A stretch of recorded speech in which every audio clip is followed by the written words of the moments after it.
Welcome to the space where creators have aligned a positive and intellectual collab of open minds for sharing and learning from one another. It's a vibe. Read your Rosa podcast on the mic. Subscribe, educator spitting bars. I guess you didn't know I'm multifaceted and humble, checking off life goals.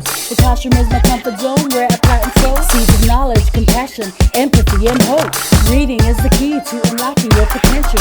Countless benefits, including cognitive and mental. Regardless of the genre, books are highly influential. Go get yours, I'll get mine. Making strides, monumental. Come rock with me and get down to this new jam. Reaching out to my friends, I had a very simple plan.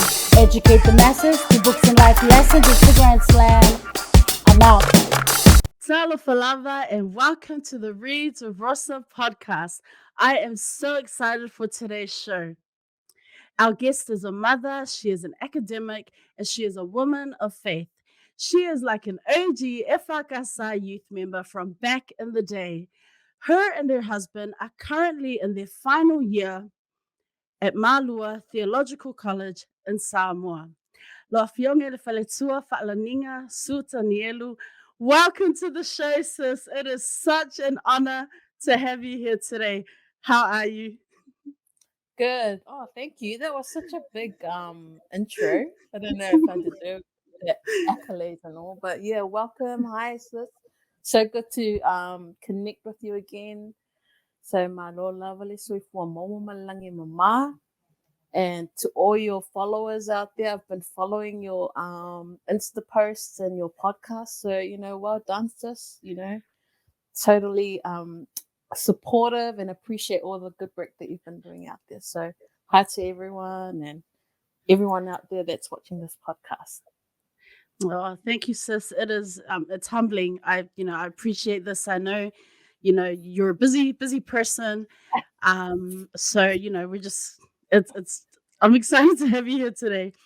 I was wondering how you and your family are doing, during this pandemic. How are things going at Malua in terms of like coping with COVID and stuff like that? Yeah, so I mean, I don't know if you saw on my Insta post like maybe not so long ago. I had COVID here, so I was one of the probably the first ones to get COVID here in Malua. So yeah, that was really tough, especially because you've got like a young family and but it's been really good, a lot of information online, that really helps us to kind of like deal with it because Samoa was pretty late coming into this whole COVID wave. So we've learned a lot just reading online information. Our principal here and the support of the staff and families here have been really good in terms of, just us being able to remain in isolation. So Malua's been really good, I believe, in terms of how to address COVID because like even though Samoa's on lockdown, but Malua goes to like another level of lockdown, because it's such a closed community here. So yeah, it's been good, a lot of getting used to, especially with us here with online learning. In Samoa, there's a lot of people here that, like don't have access to computers or are not too confident, not computer savvy. So it's a lot of like just trying to help out, your classmates or whoever else to try and log on and be confident logging on to the online learning platforms that we have here. So yeah, it's been good. It's nice family time as well. So yeah. Thank you for sharing that because we really don't hear about. Really, our access to news is just what we see online. Uh, in terms of COVID and Samoa, but then especially there in Malua.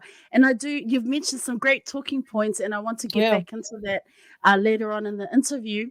But before we go anywhere, I like to ask the guests, just to really share a little introduction with our listeners and viewers, because you are currently based in Samoa, but where are you from in New Zealand? So if you could just share a little bit, shout out your villages. Yeah. Yeah. So I'm a mother of two, and I was born and raised in Auckland, all over Auckland. I grew up in South Auckland. I went to church in Grey Lynn, which is central, And that's pretty much my whole life. And then it wasn't until I got married that I moved out west to stay with my husband and his family. But most of the time, like, grew went to school in South Auckland, went to church in Grey Lynn, and EFKS hardcore, up until this point. So yeah, I've studied at university and had a few degrees coming out of there, and been Mm. like probably worked about 10 years before I came to Malua. So now that we're at the end of our, like, going towards the end, God willing, um, it's a real excitement for us to kind of, like, just reflect and think about Mm. how we're gonna go back home and transition back into that life again. So yeah. Mm. I was wondering about role models. Like, when you were growing up, who were some of your role models, whether at school or through church, or even just, like cousins and family members? Yeah, so I think a lot of the role models that I grew up with um back home in New Zealand was mainly like around church people, like we had like a really like our Fefe'ao's wife, who is now my mother-in-law, Mm. was like a really she was a champion for women and a champion for education, you know, um, and a lot of the other elders in our church, were really, especially at Greyland, were really supportive of going back to like studying, even when you're like, you're really set in your career path. So that was a real inspiration to me. It was a real, like, something that I always aspired to do, and that's why I spent a lot of time at uni, was just because of that. I was surrounded by people who were like real high achievers, but within my own family, I think my mother was a real, um she was the backbone of, like, it's what you call, like, I call tough love, like she was that Mm. person that was like, that really pushed me to, like, do the things that I did, because I was just like happy to just like get the C's, get Mm. out and get it done, get out, and that was it. But my mom was always like, nah, none of this average thing, Niga. You gotta, go beyond that. So yeah, I think those are the main kind of, you know, um, pillars or people that I surrounded myself with, that, like, I grew up with in the church, that really helped me. And, another one musically was Manu. She was like my piano teacher, but she really helped me at university. So big shout out to Manu. I haven't seen her for so long, but Mm. she was one of those people that was like really instrumental in my journey, to where, like, especially at uni and, growing up within church as well. So yeah. Yeah, thank you for mentioning your Faletua. Now your mother-in-law, Yeah. such a huge advocate, and just empowering others in terms of education. Like, wow, just amazing role model. And then Ayono, we also had Manu on the show, and Mm, she's still going like 100. Like, she's still out there, um, being a change maker. Impacting the lives of our youth and Pacifica, not just youth but also Pacifica teachers. So it's yeah. cool, that you're like sharing that love and just showing that respect for them. um, growing up in the EFKS church, like you mentioned, Graylan EFKS, and like I have so many fond memories of just youth stuff, because when we, Mm, at Te Aratu EFKS, we were so lucky, very fortunate. We had Lucky and Terry, who have now, they've retired, but they were really supportive of youth related, just empowering the youth and yeah. youth activities. And then we had like Graylin Efakasa with your now parents-in-law. But yeah, just that youth, the youth gatherings and things like that. I have so many fond memories, of that. And so I was thinking about, growing up in the Efakasa, what were some highlights for you, or even just some challenges, growing up as a teen? Yeah, I think, if I was such, I mean, to a certain extent, I am still a proud EFKS, otherwise I wouldn't be here in Malua. But, growing up in the EFKS, you had that really strong connection with your anganu'u, with your Samoa. And that's what I loved about the EFKS was the ability to be able to connect to that part of myself, and to be able to learn the language, learn the culture in that forum. Um, and I think the difficult thing for me growing up, especially as a person that is, that Samoan is not really like a first language to us, right? Like we can converse more confidently in the English language than we can in Samoan.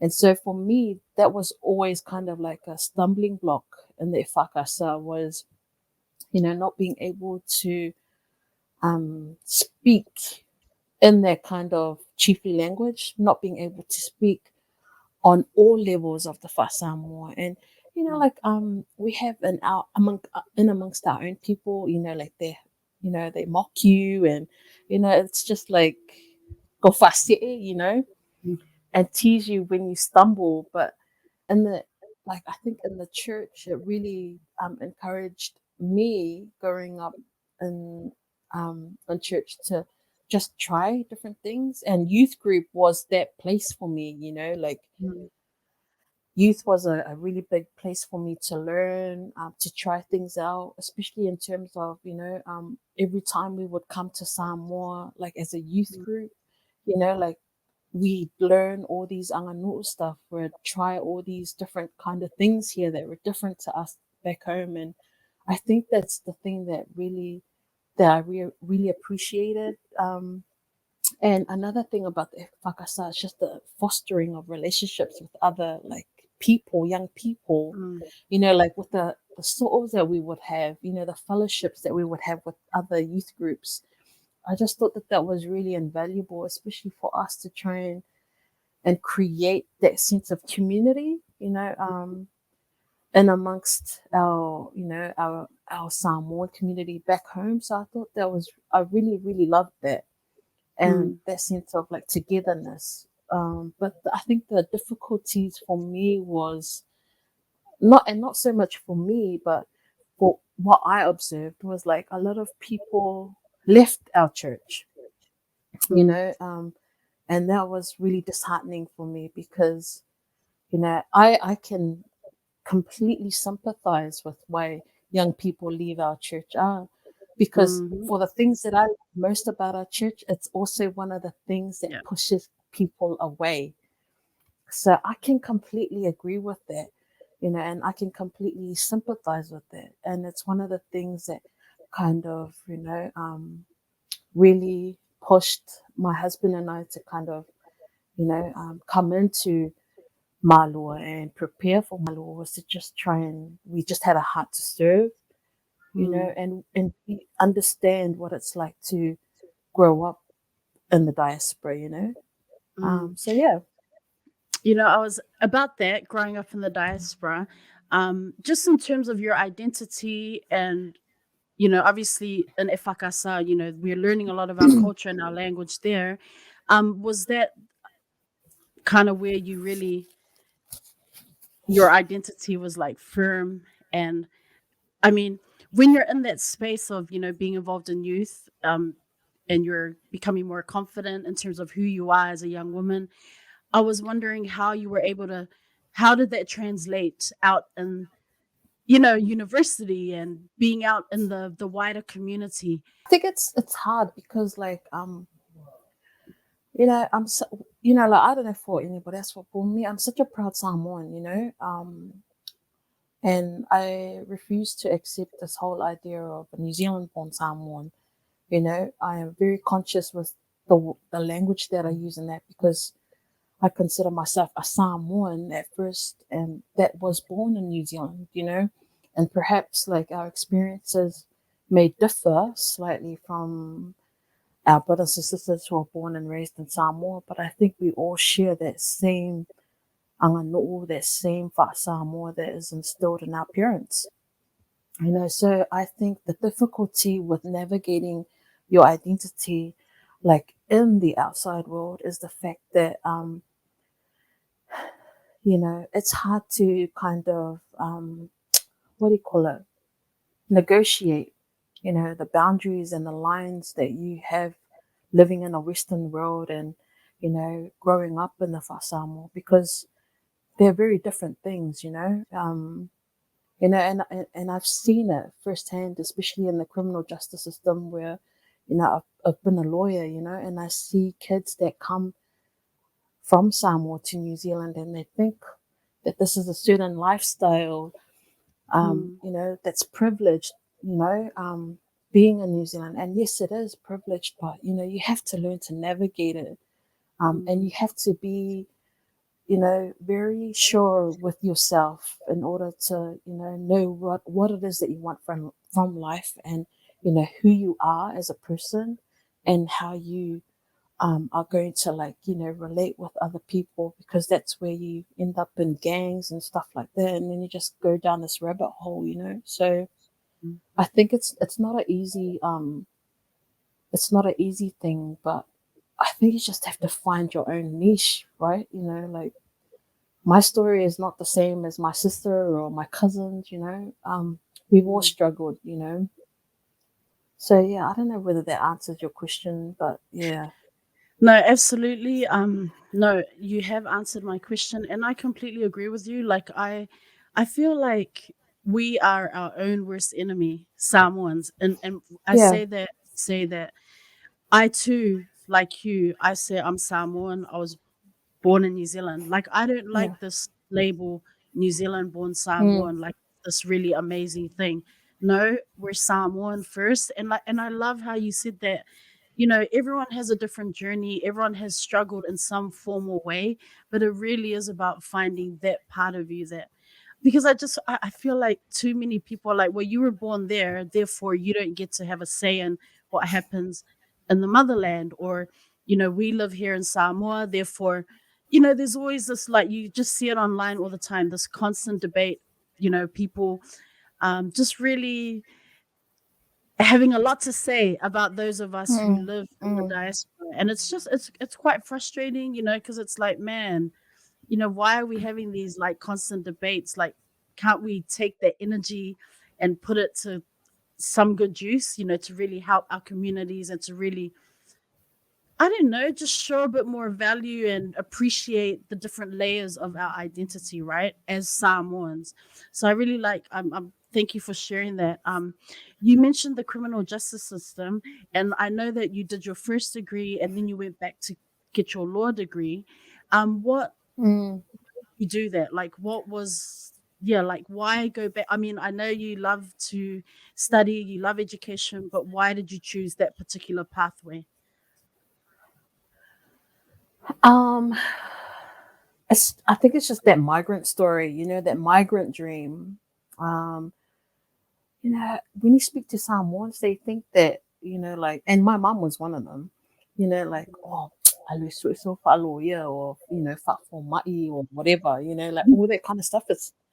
And I just thought to myself, what's wrong with my BA, So, and she was like, yeah, like, if you manga o if a lawyer, like stuff like that. Like, I still want you to be a lawyer, but, and so I just thought, just to give her, something to hold on to, like my Mm, mom. That's the reason why I did my law degree.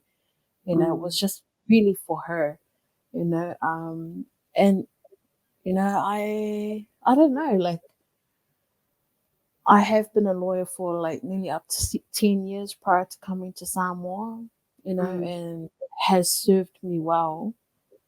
And, it, it makes me feel appreciative of the opportunities that I got given, because mm, I see that struggle when you're in like courtrooms, you see a lot of our people in those courtrooms and you try and help them as much as possible, but you can only help them as much as they want to be helped. mm. So yeah, that's the reason why I took my law degree, and I'm glad that I did, because it's such a good degree to have, Mm. and it's really opened up doors for me. Mm. Were you ever did you ever have to use, obviously you see um you cross paths with our own people on that job, and I was wondering if you ever had to use Samoan language. Like, was that a common thing where they're kind of bringing in workers who speak Tongan or speak Samoan, or the different languages to kind of like really support our people who are in those situations? Yeah, definitely. I mean, like my first job was out at the law center in Manukau, and so that was the first courtroom that I worked in was Manukau District Court. And so, Mm, like, like you jump from being a lawyer and then next minute, like, they don't have enough translators. So then you have to flip over and put on your translator hat, and translate mm, for the judge, like, what it is that, like the Samoan person or the Samoan defendant wants to say. And, I think that that's where, like, everything that you've learned in your childhood, it amounts to those times, like, especially your Samoa, amounts to those times where, like your parents say, alofa so sisi, like you're growing up in the church and, you help anyone because you're the only voice or you're the only mouthpiece that they have, and it's at those times that you appreciate going to Sunday school, having to sit through those locals and listen to your elders, like, mm, okinyeyi and stuff like that. It's because you're able to then converse and speak your mother tongue for mm, other people. mm. Um, Earlier you mentioned, why you and your husband chose to, why you kind of like went to Malua, and I wanted to ask about that journey, um, because you went there in 2019. Mm, Um, I mean, I know you're in your final year now. I have so many questions. I guess let me start again and say that a big part of me wanting to bring you on the show is just for perspective. I feel like um, there are a lot of stereotypes, about and misconceptions about Faletua, the role of the Faletua. yeah. But when I see the work that you're doing, and of course I'm only seeing this online, following your hashtag and things like that, like it's really inspirational. I see women who are building relationships not only within, obviously, but with outside in the community. I see strong women standing not behind and holding up their husbands but beside. Like, I feel like Mm, we always, a lot of the talk focuses on the role of the husband, but I feel like the woman is a huge part of the ministry. So that was kind of really why I wanted to kind of get you on here and be like, you know what, and I know everyone has a different journey, but um yeah, in terms of going to Malua, what was that big first step in arriving? What was that like? Because you're now going back as students, right? yeah. We've been here before, Yeah. but yeah, what was that like? That first, oh my gosh, we're back as students. Oh, I think it was like, I think for me personally, it was a real struggle to come here to Malua, because while it was a decision that we made, it's one thing to make a decision, but then to actually, like, when that becomes a reality, it's almost like it's not real. I Mm, don't know if that makes any sense, but like yeah. when we like came on our first day here to Malua, I was in tears in the car, like on the way Mm, to Malua, because at that time I had a 3-month-old baby, and I mm, just left, I left him to come start Malua for like the first few days, I think. mm, So it was really hard coming into Malua, especially with the newborn. And when you're in Kausanga Momo or you're in your first year, a lot of the fe'aus and a lot of the things that Malua requires of you is mm, usually, like the work and the labor and stuff like that. It really falls down to the 1 and 2. Yeah, mm, the T1s and the T2s. So, for me, I was just like, I've never been accustomed to that kind of lifestyle before because, like I've been studying my whole entire life, and now, like all of a sudden, the trajectory of my life has completely changed to the point where, like, really vow and, doing all this different, really different kind of lifestyle to the way that I lived in New Zealand. So yeah, it was a really difficult adjustment for me. Mm. In terms of the language, again, going back to the language, and then I guess, I don't know, like, were you using like straight, like Fasam, like speaking Samoan, like 24/7, like in terms of your communication, were you confident to communicate with your fellow Faletua? What was that like? Yeah, it's funny that you say that because it's like when I came here, it was just like zip, like no, like you just didn't speak, and for Mm. me it was just like, and when I did speak, it was so natural for me to speak in English. And so I was always called like, "Eh, Fa'alaniga Su-Tanielu," like, Oh no. yeah, for me. But then when they heard me speak Samoan, they're like, "Why did you speak Samoan?" Like, Yeah, your Samoan is good. And I was they just like, didn't know, eh? yeah, yeah. But it was because it's just a natural thing for me to Yeah. speak in English. And even to this day, like I just forget, that I need to speak in Samoan, and I just, and they're like, Niga, and then I'm like, oh, sorry, sorry, sorry. But yeah, it's just a natural thing because for me it's like that's the first language that I go to is English, and Right. only when I am like growling off my kids, that's when Mm. the fasa more comes, like, is when I growl off my kids, that's when the fasa more comes in. But like all other times it's just the default to refer to the English language. But yeah. Everyone says that the third year is the hardest. Like everyone says that. Even my brother, it's like that's the killer year. Yeah, you're nodding your head. Um yeah, up to that point, leading up to that third year, I mean, was it pretty cruisy?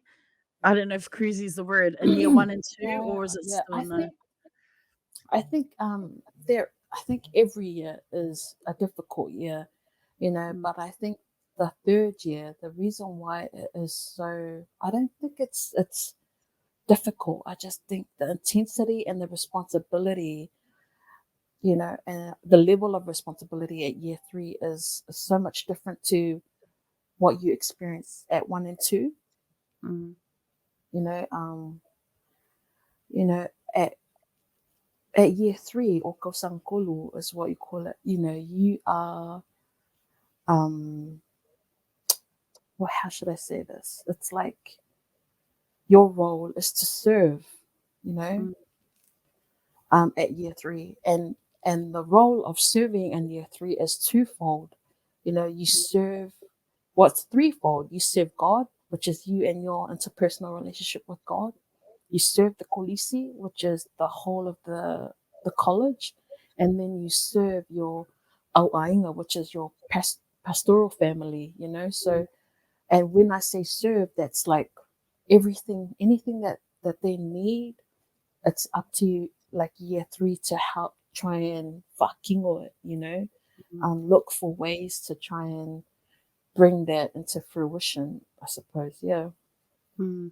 I was wondering about the friendships and the fellowship amongst perhaps in your year, because obviously every year have their own thing, Yeah. but what have been some real fruitful just friendships and fellowship that you've had with the other Faletua in your year? Yeah, it's really like I think out of all the things that I will miss about Malua, it's that fellowship within your own class.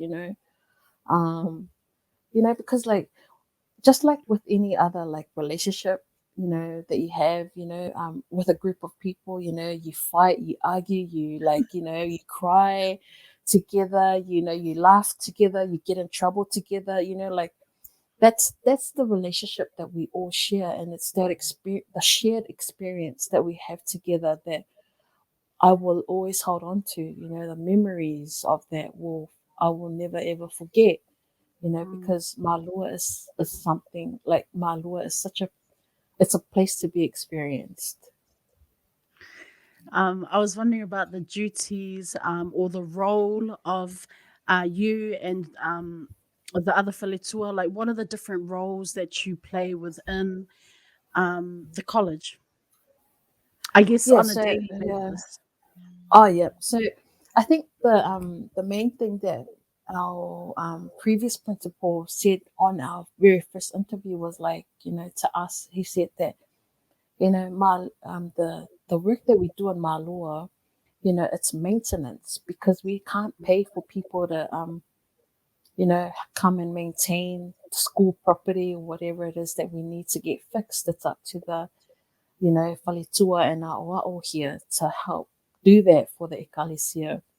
So, in terms of our Faletua side of it, like we do the Velingava, which is like, just gardening, the weeding, make sure that it's, clean on the grounds, and just make sure that, like the classrooms and everything inside the Kolisi and Malua itself is like clean and spotless, like our usual duties that we do at home, it's just that, but on the Kolisi level.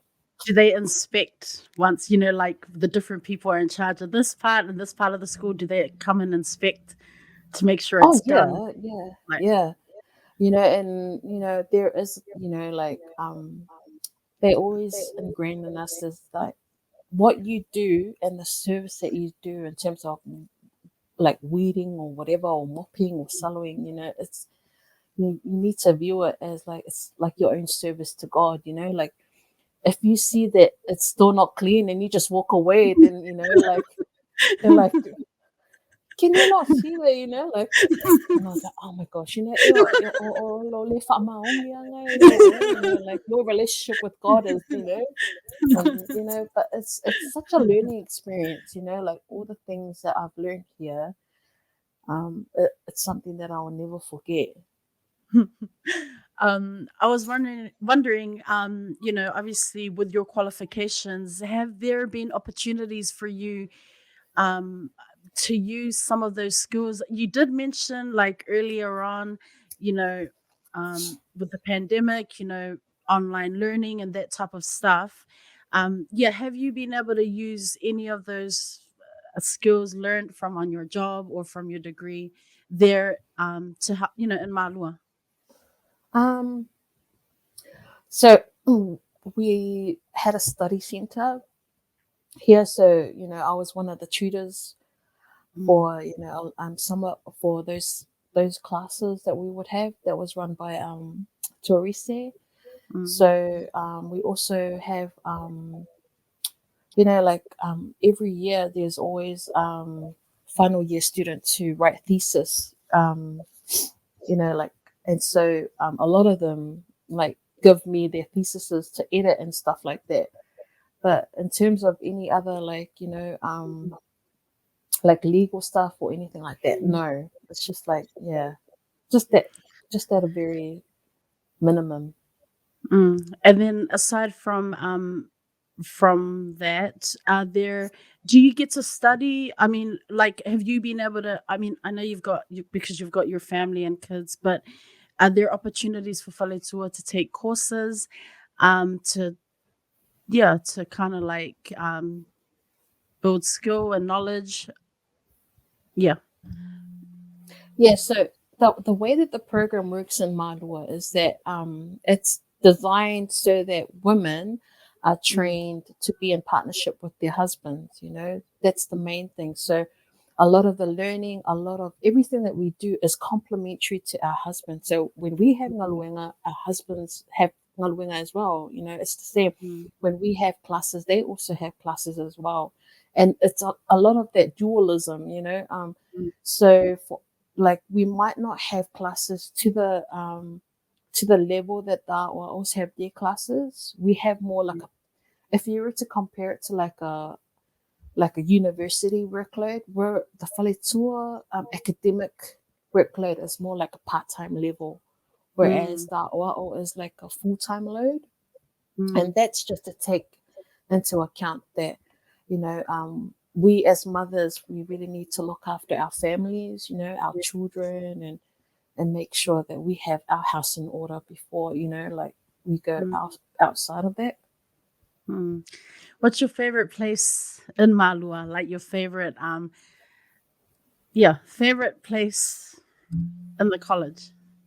Oh man, because we live by the seaside, it's such a beautiful like location where Malua is.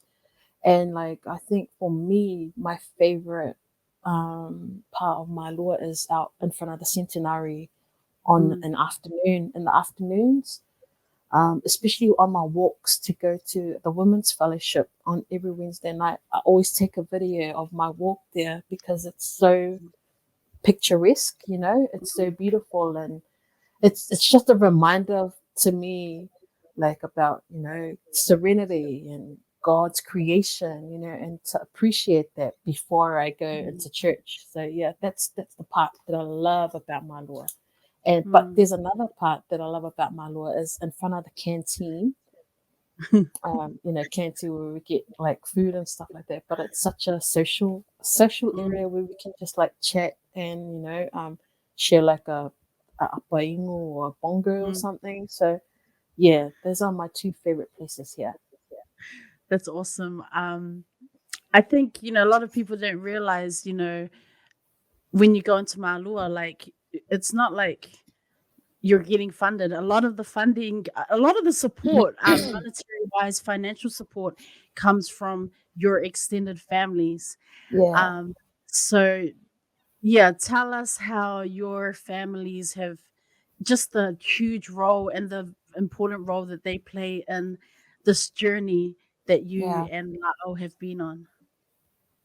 Yeah, so I mean, like you're so right. Like a lot of it's self-funded studies, and that's what we call it here. A lot of it is like relying on our families overseas to send us money, to help us like buy whatever like our living costs, and whatever else that we need to do, like in terms of the kolisi, but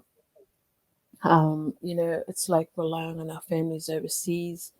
For us, we're really blessed, especially if our families are from New Zealand and Australia and America or wherever, because we have that source of support, financial support, you Mm. know. Whereas when you are from here, you see and amongst your classmates the struggle, to make that financial, or just to meet that financial need, that they might have. So yeah, we're absolutely blessed because both our families are supportive, and it's not just the financial aspect of it, it's also just the ability to be able to call on someone, if you need a like vent or just share the experience that you're going through, having the prayer, because Mm. prayer like for us is such a big thing, because we completely rely on prayer because we can feel the strength of prayers of our families from overseas, and when we do like, video chats, it's so rewarding for us. And that's the hardest thing about being away from home is the fact that you miss your family so much. Mm. You're in the choir. Mm. Um, so tell us a little bit about your journey in the choir, because I actually forgot that you played piano, and it wasn't until you mentioned earlier I was like, "That's right, she's a muso." Hello, forgot to add that in the intro, but now you know, everyone. Now you know. Yeah, what's that journey with the choir been like for you? Yeah, so it's a privilege, to be in the special choir in Malua, I think when it first started up the special choir, it was like when I was in second year, and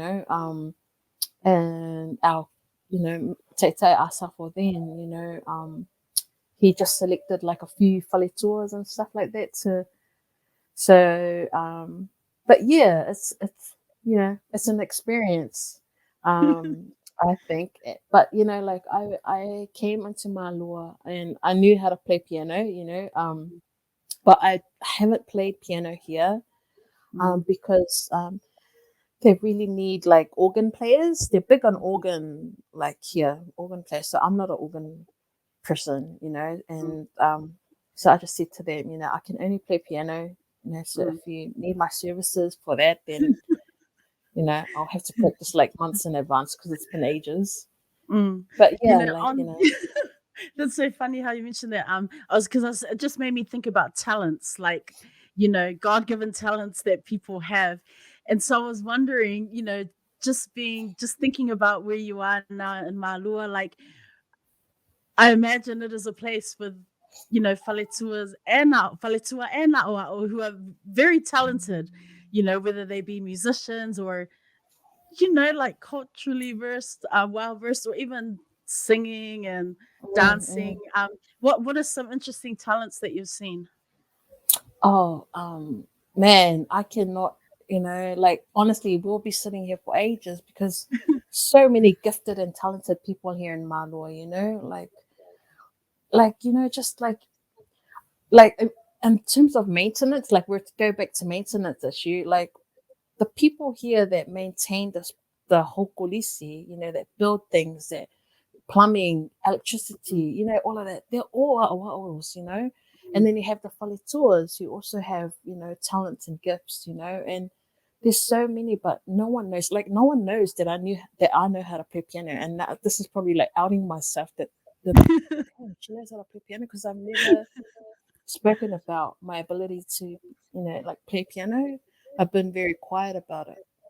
So it was only this year that everyone was like, "Oh, she can read notes and she can actually play," But Mm. I've never been one to kind of like go out and tell people that I know how to play. You're such an undercover. I love it. So I was thinking about motherhood, the joy and the learning moments of motherhood. Can you share a little bit about that experience or that journey, ongoing journey? Yeah, I mean, it's like it is the hardest job in the world, but it's the most rewarding thing as well. And it's funny because like coming into Malua, with a newborn, it was such a tough job, for me because like, having a newborn in your first year of studying Malua it's crazy, but I thank God, because my 1-year old back in 2019 is now like a little like Tira, as a 3-year old toddler, who completely, he brings so much joy to our world. But it's such a rewarding feeling to be a mother, and I thank God for the blessings that I've received through my children, Mm. and I look forward to seeing them grow. You know, um, it's awesome just hearing just your journey, just life journey, even life journey to date, like Mm, you're definitely someone who has experienced a lot of trials and tribulations, a lot of success, a lot of achievements, but at the same time, I guess we can say also struggled. You've lost a lot of important people and loved mm. ones in your own life, and I was wondering, like, how do you stay strong? How do you keep going? How do you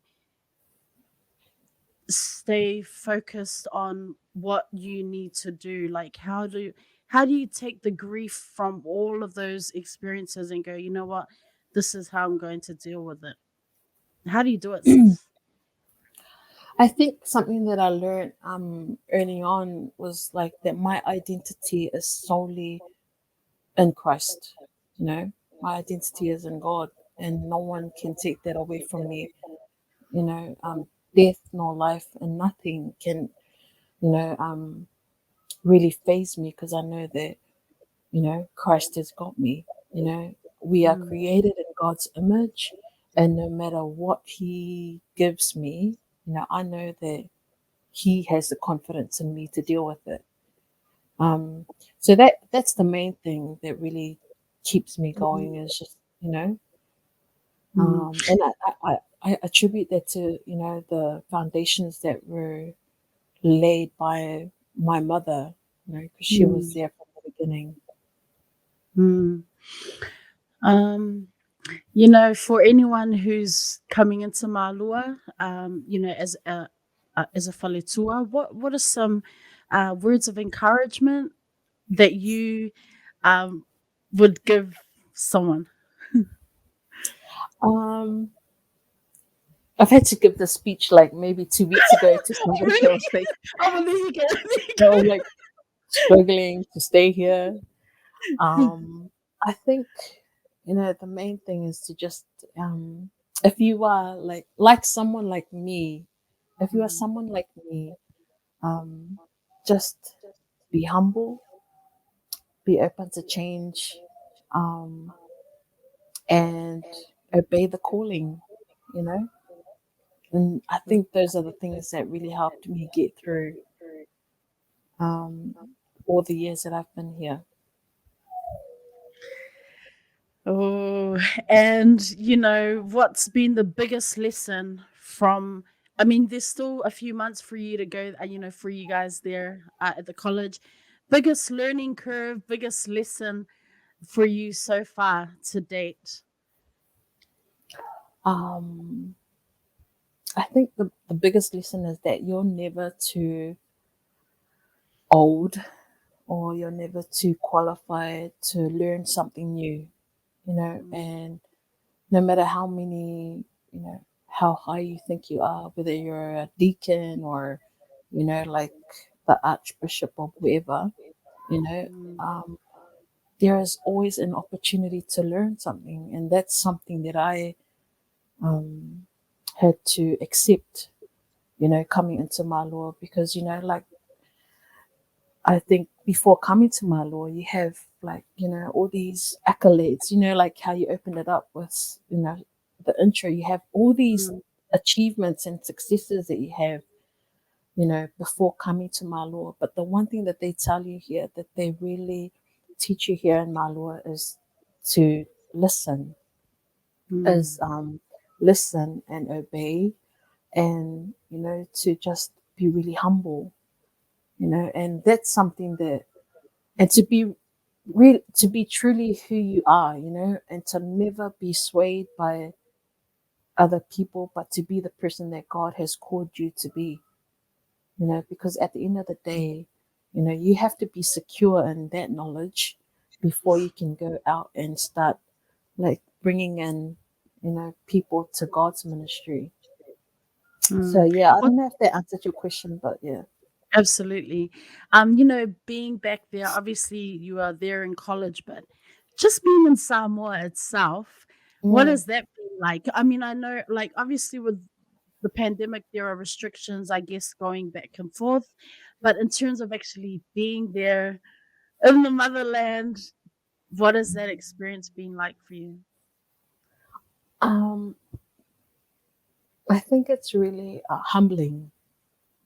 And I am truly appreciative of the life that I've been given, especially growing up in New Zealand.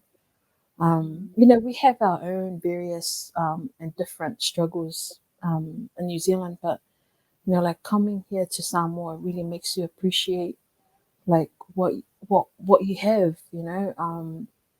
and just I think if we weren't studying here and we were working here, I think it would be a different experience altogether as well, but we mm, have like a group of friends, expats that, or my university group of friends that have come back to Samoa to work.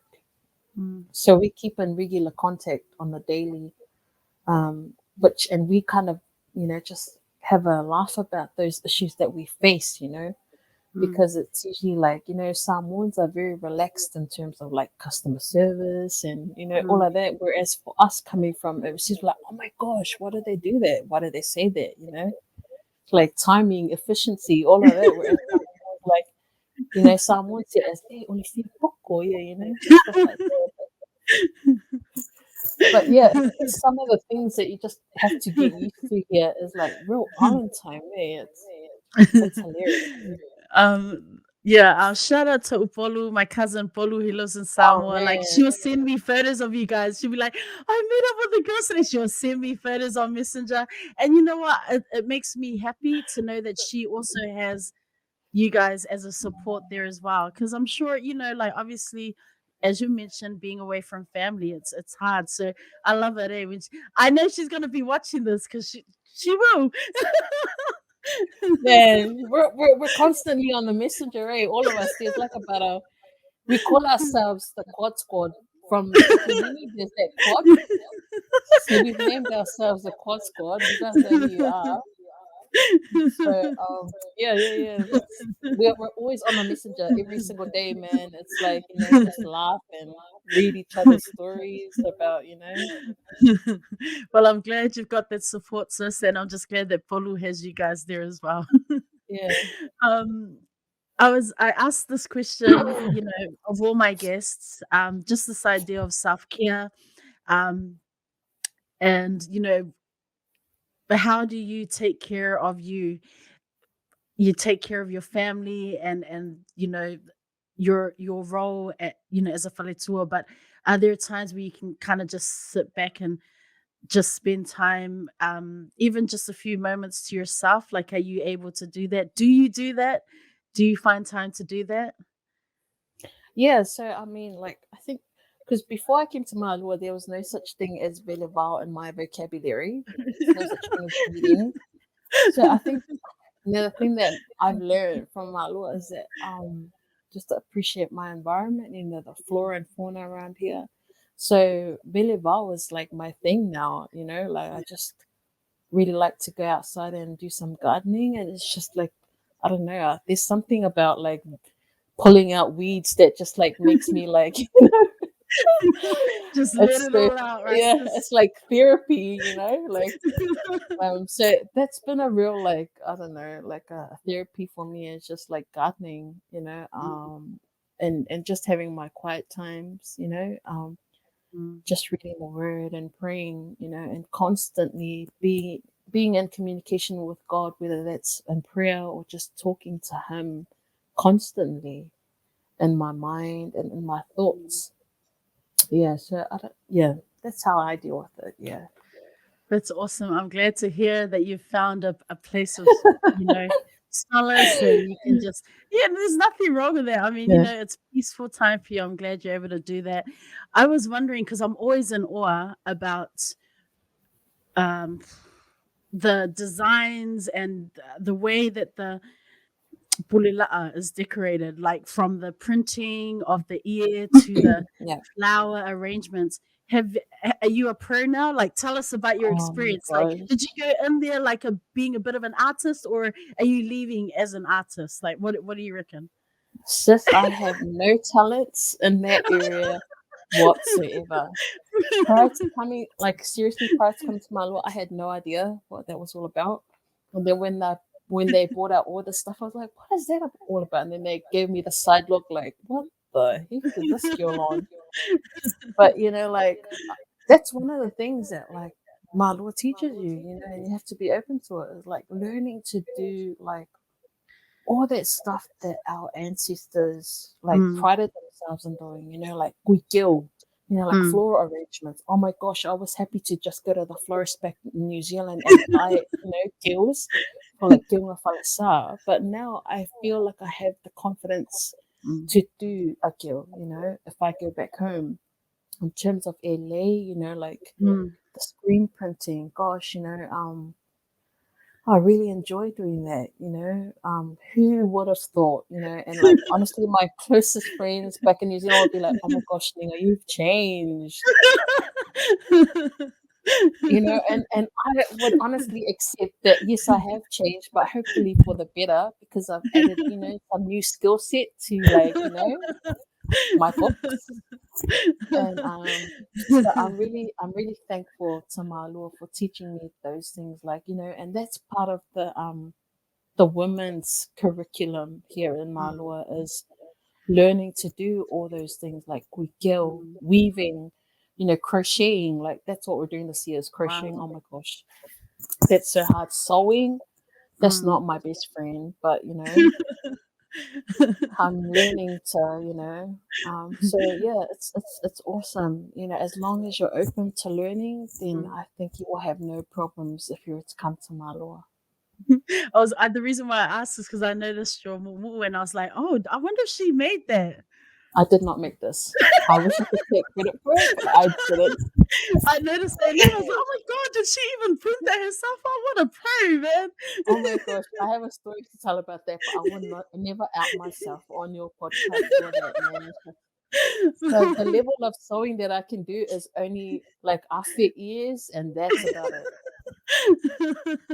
No shame in that, no judgments coming from the sin. That's all I'm going to say. Man, I mean, and again, I just want to bring it back to this idea of the importance of the significance of the role of the wife of the Faletua, that like you said, it's that balance, and it's a team journey. It is a team effort.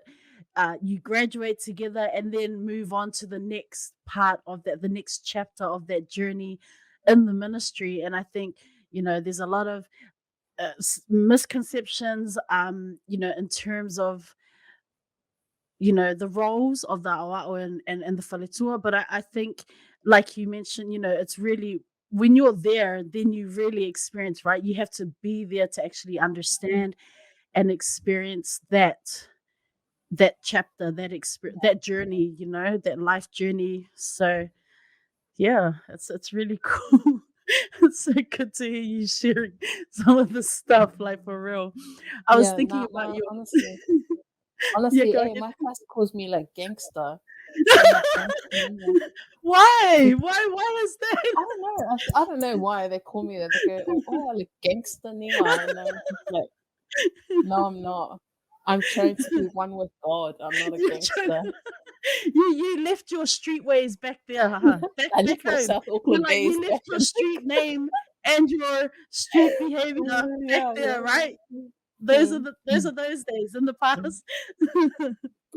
Yeah, I but it's all was good. Yeah. thinking, oh, you're funny. I was thinking about your hopes and aspirations for the future. When you think about your children, but then also being in the ministry. What are your hopes and aspirations for them? Um. Yeah. Like obviously, like I feel and I believe that the role of women, like in the ministry, is evolving, and I think that for me moving forward, I realize that like it's a partnership, my husband and I. So when that happens or God calls us to like a ministry, I would feel that like whatever skill set that I bring, may be used, to help whatever church, that we go to. But I think it's like in everything that we do from, the moment that we got into Malua, it's like that's when your journey starts, that's where you need to start to just really serve God wholeheartedly, and not just the EFKS, but everyone, all the human beings around you. It's easier said than done, but I think it should not be specific when you are serving Jesus Christ. It's everyone, it's the whole world, that you're called to serve. So I think for me, like, I've always wanted to go back and work, to continue my life as a lawyer, because I Mm, found that to be like really helpful for me. It really stimulated my mind, so I would hope that I could in some way use that, in terms of moving forward for my children. All I want is for them to be happy, mm. to know God, and that's the basics of it, like that's what I want for my family, and yeah. Aw. And then our this book recommendations, or do you working with the children there in Malua, um is there access to a lot of books in terms of like reading or anything like that? Like, do you recommend books to them? Do you read to your own children? Mm. Um, you know what's just like Malua is such a in terms of Samoa, Malua offers so many opportunities for children, young children. Mm. There's so many resources here that children have the luxury of accessing. There is, like we have our own creche, which is Kindi, and Mm. it's well resourced. We also have the library here for the adults as well as a library for young children, and that's stacked Wow. with books. Yeah, like books. Wow. And then we have a reading program, the literacy program that is run by Faletua every Saturday. And that is to help teach kids literacy, reading to Mm. them. Like you've got like, a group of like, I think it caters to like 5 up till like 11 years is the literacy group that we run here. And that's like the main head of that is the teachers' wives, and then Mm. they use the students' wives to help, teach the kids to read. And that's really fulfilling, all that Mm. stuff to help our kids is really fulfilling. Every Sundays, they always run off to the kids' library to like choose whatever book that they want to take home. So, that's such a luxury because not many Mm. schools in Samoa, primary Right. schools, offer that opportunity for kids, and yet we do here in Malua. So that's one of Mm. the things that I'm really thankful for is that, the continuation of like my son's love for reading before he came to Samoa is Mm. continued through Malua because, we have the resources here to help children. So Mm. yeah, I'm really thankful for that. And do you like to read, or do you get you? I don't know. Do you have time to read a book, or do you ever get an opportunity, or not so much? Um, not so much during when school's on. I don't really read that much. Maybe Mm. just the articles that we need to read for classes. Right. But like Mm. it's the 24-hour day in Malua is like constant. It's like you're Mm. on the go all the time. Mm. But when I get time away from Malua, in our breaks, that's when I do a lot of my reading. Mm. Like just to get into a novel. Mm. Yeah. But I've always loved reading since I was a kid. Oh, any favorites that come to mind, or a favorite that comes to mind right now? My two favorite books that I've read is Nelson Mandela's A Long Mm. Walk to Freedom. That's always Mm. been like front and center my favorite. And then a novel that's now become a movie I hear is Mm. Redeeming Love by Francine Rivers. Oh, okay. It's a historical book that's based on the book of Hosea from the Bible. So Mm. yeah, those are my two favorite books. Okay, I know I've had so many questions for you. You've been so patient, sis. I know we're on limited time. Before we do close the show, I do like to ask guests to kind of like finish off the show with some final words of wisdom, or even just some words of encouragement, just for our listeners and viewers. But before I give you the opportunity, I really just wanted to say I'm so humbled, sis, that you came on the show today. Like it's been so long since I've actually seen you in person, even though I've been following your journey online. But I really yeah, you're so inspirational. Seeing what you're doing as a Faletua, just the fellowship that you have there in Malua. It just looks amazing. I'm glad you're happy, sis. I'm glad you guys have made it to the final year. And I just wanted to wish you and La'au just all the best, um, Godspeed, whatever plans he has for you. Just all the best as you count down towards graduation, and then hopefully a well-earned vacation before you head home. But yeah, sending you lots of love and prayers just with everything, just with the remainder of the year. So thank you so much for sharing a bit of your journey. I'm sure it's gonna speak to someone who's watching or listening. So thank you, sis.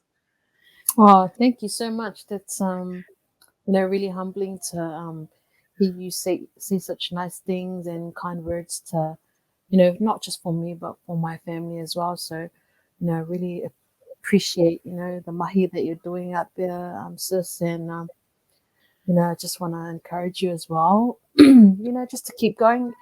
And I think in this, day and age, we are all interconnected through social media. So I am only praying that, like somebody out there may use my story as a, in a positive way, to help them in their journey. So that's my hope and my prayer for every time I do stuff like this, because when you asked me, I was like, I told Lau, and I was like, "Are you sure, Niga? Like, it's Malua. You have to be careful." So, Mm, the narrative is really important. But, I think for me personally, it's a narrative that it needs to be shared because there's not much information out there, especially about, Faletua and the life of a Faletua. Everyone knows what the life of Awa was because, it's so much more prominent. But and I'm not to say that it's up to me to share it because I'm just sharing,